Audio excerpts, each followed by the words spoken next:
दोस्तों, हरीश की एक पत्नी थी जो बहुत बोलती थी और वह उसके ज़्यादा बोलने से बहुत परेशान था। हरीश को पता चला कि जंगल में एक महात्मा आए हुए हैं। वह अपनी पत्नी को उनके पास लेकर जाता है और कहता है कि मुनिवर, कृपया करके आप इसे समझाइए, ये बहुत बोलती है।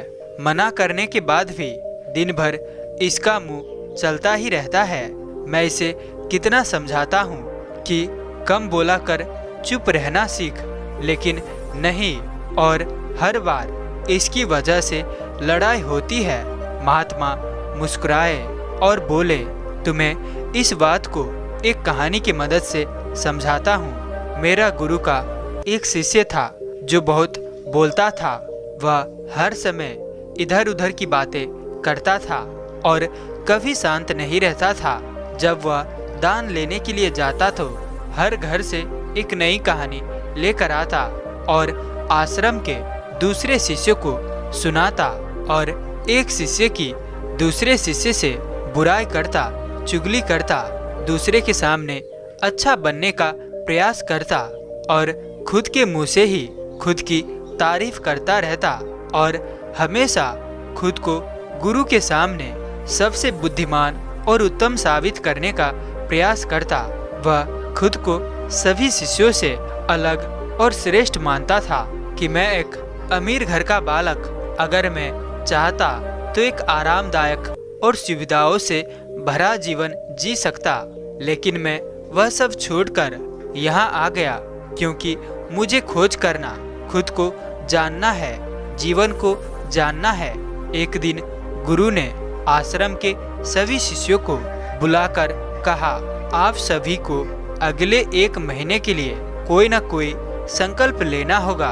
इससे आपकी संकल्प शक्ति मजबूत होगी और आप में आत्मशक्ति का संचार होगा। आप सभी अपने सामर्थ्य के अनुसार कोई भी संकल्प ले सकते हैं, और यदि 1 महीने से पूर्व आप में से जिसका भी संकल्प टूट जाएगा तो वह अपनी पुरानी दिनचर्या में वापस आ सकता है। सभी शिष्यों ने अपनी अपनी शक्ति के अनुसार संकल्प लिए और गुरु को अपने अपने संकल्प के बारे में बताकर वहां से चले गए। लेकिन वह शिष्य जो खुद को सबसे अलग दिखाना चाहता था, वह सीधे गुरु की कुटिया में पहुंच गया और बोला, मैं कोई छोटा मोटा संकल्प नहीं लेना चाहता, बल्कि खुद की ही जैसे एक और महान संकल्प लेना चाहता हूँ। कृपया करके आप ही बताएं मुझे क्या संकल्प लेना चाहिए। उसकी यह बात सुनकर गुरु मुस्कुराए और बोले, क्या तुम मेरे द्वारा दिए गए संकल्प को पूरा कर पाओगे? क्या तुम्हारे लिए उसे करना संभव होगा? शायद नहीं, वह तुम्हारे लिए संभव नहीं, तुम उसे पूरा नहीं कर पाओगे, इसीलिए तुम खुद ही कोई संकल्प ढूंढो। शिष्य ने कहा, नहीं गुरुदेव, आप जो भी संकल्प मुझे देंगे मैं जरूर उसे पूरा करूंगा। गुरु ने कहा, ठीक है, तो तुम अगले 1 महीने तक चुप रहोगे, मुंह से एक भी शब्द नहीं निकालो, यही है तुम्हारा संकल्प। शिष्य ने कहा, गुरुदेव, यह भी कोई संकल्प है? यह तो बहुत ही आसान है। आप कोई मुझे ऐसा संकल्प दीजिए जो मेरी योग्यता के बराबर हो। गुरु ने कहा, पहले तुम इस संकल्प को पूरा करके दिखाओ। शिष्य ने गुरु की बात मान ली और वह उसी समय चुप हो गया और पलटकर कुटिया से बाहर चला गया। उसे चुप रहना बहुत आसान लग रहा था। उसने एक दिन तो जैसे तैसे चुप रहकर काट लिया। दूसरे दिन से उसके मन में भारीपन महसूस होने लगा और चौथे दिन उसके अंदर एक अजीब सी बेचैनी होने लगी, क्योंकि आसपास आश्रम के सभी शिष्य एक दूसरे से बातें कर रहे थे। वह भी अपना पक्ष उनके सामने रखना चाहता था, उनकी बोलती बंद कर देना चाहता था, लेकिन उसका संकल्प उसके आड़े आ रहा था। इसलिए वह पूरे दिन सिर्फ और सिर्फ आंखें बनाता, इसी तरीके से कुछ दिन और बीते और वह शिष्य बीमार पड़ गया। उसका सिर फटा जा रहा था। उसका खाने पीने तक का मन नहीं कर रहा था। वह सिर्फ बोलना चाहता था। वह गुरु के पास गया और उनके सामने बैठकर लिखकर उन्हें बताया, गुरुदेव, मैं बोलना चाहता हूँ। बिना बोले मुझे सांस नहीं आ रही है। मेरा दम घुटता जा रहा है। मैं अंदर ही अंदर पागल हुआ जा रहा हूँ। मैं क्या करूँ? संकल्प तोड़ दूँ क्या? ये पढ़कर गुरु मुस्कुराए और बोले, संकल्प तोड़ने के लिए नहीं होते हैं, लेकिन जो अपने संकल्प को पूरा कर लेता है वह अपनी आंतरिक शक्ति को बढ़ाता है, और जो अपनी आंतरिक शक्ति को बढ़ा लेता है वह समाज और जागृति की राह पर आगे बढ़ जाता है। संकल्प का लेना भी तुम्हारे हाथ में है और इसे तोड़ना भी तुम्हारे हाथ में है। बहुत सी भाइयों ने, बहुत सी तुम्हारी शिष्यों ने अपने संकल्प को तोड़कर अपनी पुरानी दिनचर्या पर वापस आ चुके हैं। अगर तुमसे नहीं हो पा रहा है तो तुम भी अपनी संकल्प तोड़कर अपनी पुरानी दिन पर वापस आ सकते हो। लेकिन याद रहे, अगर आज तुम इस छोटे से संकल्प को नहीं संभाल पा रहे हो तो तुम अपनी बाकी की जिंदगी को कैसे संभाल सकोगे? बाकी फैसला पूरी तरह से तुम्हारे हाथों में है। गुरु की यह बात उस शिष्य के दिल पर चोट कर गया। वह बिना कुछ बोले ही वहां से वापस चला गया और खुद को अपनी कुटिया में बंद कर लिया। वह केवल अपने जरूरी कामों के लिए ही कुटिया से बाहर निकलता। बाकी सारे समय कुटिया के अंदर ही बैठा रहा।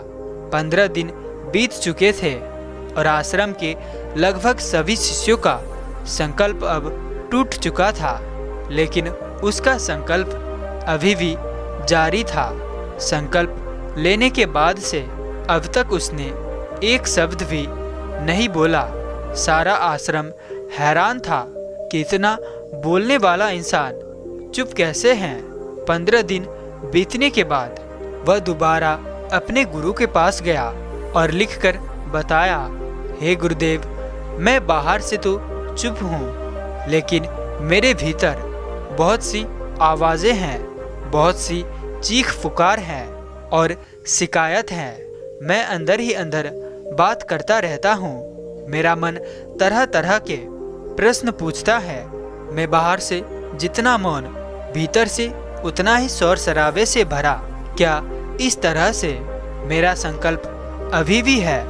गुरु ने कहा, हाँ, तुम्हारा संकल्प अभी भी जारी है, लेकिन जब तक लोगों की यह आवाज़ें तुम्हारे कानों में आती रही, तुम्हारा मन बोलता रहेगा, क्योंकि इसे तो आदत है। तुम भले ही बाहर से चुप रहो, लेकिन तुम अंदर ही अंदर बोलते रहोगे। तुम्हें इन बातों से, इन आवाज़ों से दूर जाना चाहिए। शिष्य गुरु को प्रणाम करा और वहाँ से चला जाता है और सुबह होते ही अपनी कुटिया को छोड़ जंगल की तरफ चला जाता है। कई दिन बीत जाते हैं, संकल्प का समय भी पूरा हो जाता है, लेकिन शिष्य लौटकर नहीं आया। आश्रम में सभी को डर था, कहीं जंगली जानवर ने उसे खा ना लिया हो। इस बीच उसे ढूंढने की बहुत कोशिश की गई, लेकिन वह कहीं नहीं मिला। गुरु भाइयों ने मान लिया था कि जंगली जानवरों ने उसे अपना शिकार बना लिया है, लेकिन गुरु को ऐसा नहीं लगता। एक दिन आश्रम का एक अन्य शिष्य गुरु के पास आया और बोला, गुरुदेव, हमारे उस अधिक बोलने वाले भाई के साथ क्या हुआ होगा? क्या जानवर ने उसे मार दिया होगा? गुरु ने कहा, हो सकता है कि जानवरों ने उसे अपना शिकार बना लिया हो, लेकिन उसके ना लौटने की एक दूसरी वजह भी हो सकती है। शायद उसे वह मिल गया है जिसके लिए वह गया था। फिर शिष्य ने पूछा, गुरुदेव, क्या ज़्यादा बोलना इतना हानिकारक होता है? गुरु ने कहा, इंसान के जीवन के बहुत सारे दुख में से एक दुख यह भी है कि वह कभी चुप नहीं रह सकता, हमेशा कुछ न कुछ बोलता ही रहता है। सिर्फ हमारे बोलने के कारण हमारे आधे से ज़्यादा दुख पैदा होते हैं। हम में से कोई भी चुप नहीं रहना चाहता, हम बस सामने वाले को सुना देना चाहते हैं। जो भी हमारे मन में है सब निकाल कर उसके मन में बैठा देना चाहते हैं, उसे समझा देना चाहते हैं कि देख तू कितना गलत है और मैं कितना सही हूँ। इस तरीके से सुनने और सुनाने का यह काम जिंदगी भर चलता रहता है। लेकिन इस नासमझी में हम अपना समय, अपना जीवन, अपनी समझ और सबसे महत्वपूर्ण अपनी कीमती पल जो जिए जा सकते हैं, जिनकी अनुभव किया जा सकता है, जिनमें आनंद को प्राप्त किया जा सकता है, यह सब को खो देते हैं। लेकिन इसके बदले में हमें मिलता क्या है? कुछ नहीं, सब व्यर्थ और बर्बाद हो जाता है। शिष्य ने पूछा, तो फिर इसका समाधान क्या है? गुरु ने कहा, पूरी जागरूकता के साथ अपने विचारों को देखना, यही एकमात्र तरीका है। सारी मानसिक समस्याओं का वर्तमान में रहकर चिंतन करना, पूरी जागरूकता के साथ अपने काम को करना जिंदगी में चमत्कारिक बदलाव ला देता है। इसके बाद वह शिष्य गुरु से अपने प्रश्नों का उत्तर पाकर उनको प्रणाम करके वहाँ से चला गया। उस शिष्य को आश्रम छोड़कर गए 3 महीने का समय बीत चुका था। उसकी कोई खबर नहीं। अब तक तो सभी गुरु भाइयों ने उसकी वापस लौटने की उम्मीद छोड़ दी। लेकिन एक दिन वह आश्रम लौट आता है, लेकिन अब वह नहीं था जो यहाँ से गया था। वह कुछ और ही बनकर वापस आया था। उसके अंदर एक गजब की बदलाव महसूस किया जा सकता था। उसके चेहरे पर एक गजब का ठहराव और आंखों में बड़ी शांति थी। आश्रम में आते ही सभी गुरु भाइयों ने उसे चारों तरफ से घेर लिया और बातें करने लगे। वह भी अपने गुरु भाइयों से बातें करने लगा। उससे बात करने वाले सभी ने यह अनुभव किया कि अब वह पहले जैसा उतावला और बातूनी नहीं रह गया था। उसके मुंह से एक एक शब्द बहुत ही सुलझे और मधुरता के साथ निकल रहे थे। थोड़ी देर तक गुरु भाइयों से बात करने के बाद वह सीधा गुरु की तरफ चला गया। उसने गुरु के चरण छुए और कहा, गुरुदेव, क्या मैं अब भी मौन हूँ? क्या अब भी मेरा संकल्प जारी है? गुरु ने कुछ देर तक शिष्य की आंखों में बड़े ध्यान से देखा और कहा, हाँ, तुम अब भी मौन हो। तुम्हारे मुंह से एक भी शब्द नहीं निकल रहा और तुम्हारा संकल्प अभी भी जारी है। शिष्य ने कहा, गुरुदेव, जब मैं आश्रम से गया तो मैं मुंह से तो चुप था, लेकिन मेरे अंदर बहुत सी आवाज़ें थी। मन में बहुत से प्रश्न थे और वह बंद नहीं हो रहे थे। तो मैं जंगल में चला गया इस उम्मीद से कि वहाँ मुझे शांति मिलेगी और मेरे मन की बकबक कम हो जाएगी। लेकिन मैं जितना एकांत में जाता गया, मेरे अंदर की आवाज़ उतनी ही तेज होती गई। मेरे भीतर की पुरानी से पुरानी आवाज़ मुझे सुनाई देने लगी। तब जाकर मैंने महसूस किया कि मैं कितना गलत कर रहा था। जब मैं गुरु भाइयों की एक दूसरे से चुगली करता था और उनका मजाक बनाता था, तब भी मुझे यही लगता था कि मैं उनसे बेहतर हूँ और मैं सही कर रहा हूँ। लेकिन उस दिन मैंने पहली बार महसूस किया कि मैं कितना गलत बोलता था। काफ़ी दिनों तक यह आवाज़ें, यह शिकायतें मेरे अंदर चलती रही, लेकिन धीरे धीरे करके एक दिन यह सारी आवाज़ें मेरे अंदर से समाप्त हो गई अब मैं भीतर से भी मौन हो गया। उस घने जंगल में बाहर से कोई बोलने वाला नहीं था और भीतर कोई आवाज़ बची ही नहीं थी। और मैं उस दिन पहली बार मौन का सही अर्थ समझा। मेरे चारों तरफ बहुत शांति थी, हालांकि अभी भी कुछ आवाज़ें आ रही थी जो पहले भी आती थी, लेकिन मैं उन्हें सुन नहीं पाता था। अब वह सभी आवाज़ें मुझे स्पष्ट रूप से सुनाई दे रही थी। हवा के चलने की आवाज़, चिड़िया के चहचहाने की आवाज़ और पानी के बहने की आवाज़। यह सभी आवाज़ें मैंने पहली बार पूरे होशपूर्वक सुनी। अपनी चारों तरफ मैंने पहले कभी महसूस नहीं की थी। तो इस शांति को भंग करने के लिए मैंने पहली बार अपने मुंह से कोई शब्द निकाला। मैं चिल्लाया, हे ईश्वर, यह कैसी शांति है? सभी कुछ इतना शांत क्यों है? ऐसा क्या हो गया? लेकिन मेरे चिल्लाने के बाद भी शांति भंग नहीं हुई। सब कुछ पहले जितना ही शांत था, बाहर भी और भीतर भी। हे गुरुदेव, मैंने अपने गुरु भाइयों से बात की, मैंने आपसे बात की। मैं बोल रहा हूँ, मैं चल रहा हूँ, मैं सब कुछ देख रहा हूँ, लेकिन मैं अपने भीतर एकदम एकांत में हूँ, मौन में हूँ।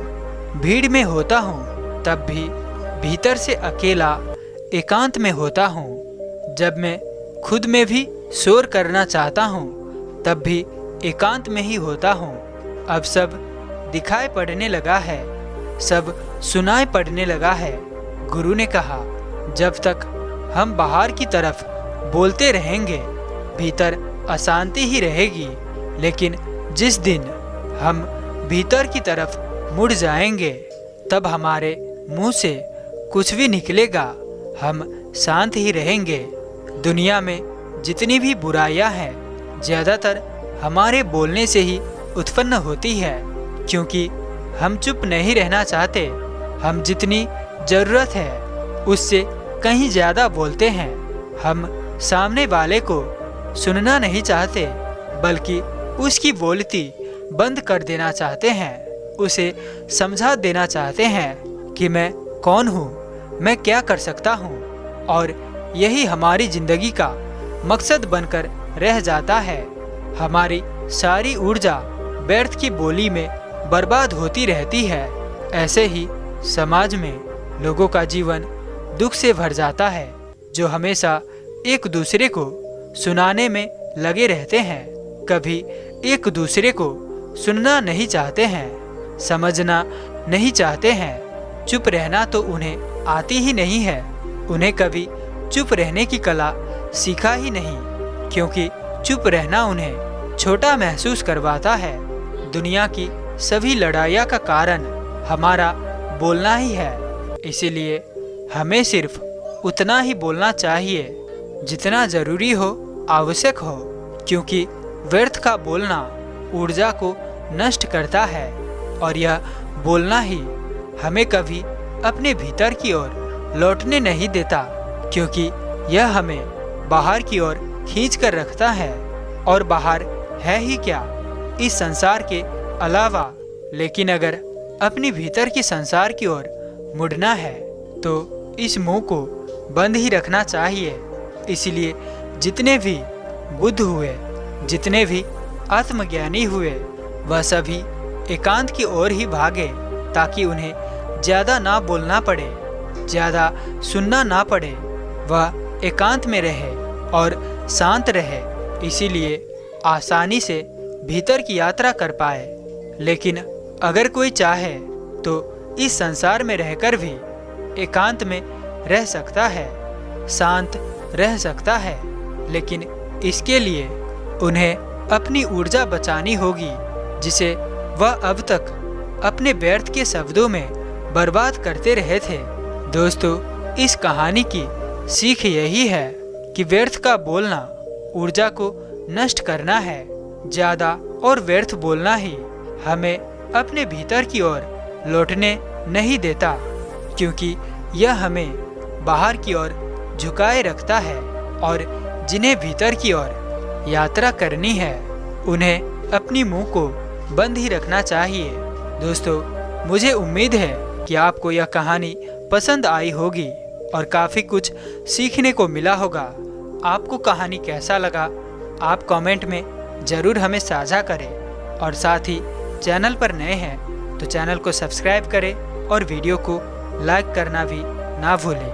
और अंत तक इस ज्ञानवर्धक वीडियो में हमारे साथ बने रहने के लिए मैं किशन शर्मा आप सभी का दिल से बहुत बहुत धन्यवाद करता हूँ। तो चलिए मिलते हैं ऐसी एक और नई शीर्षक के साथ नई वीडियो में। तब तक के लिए अपना ख्याल रखें। धन्यवाद।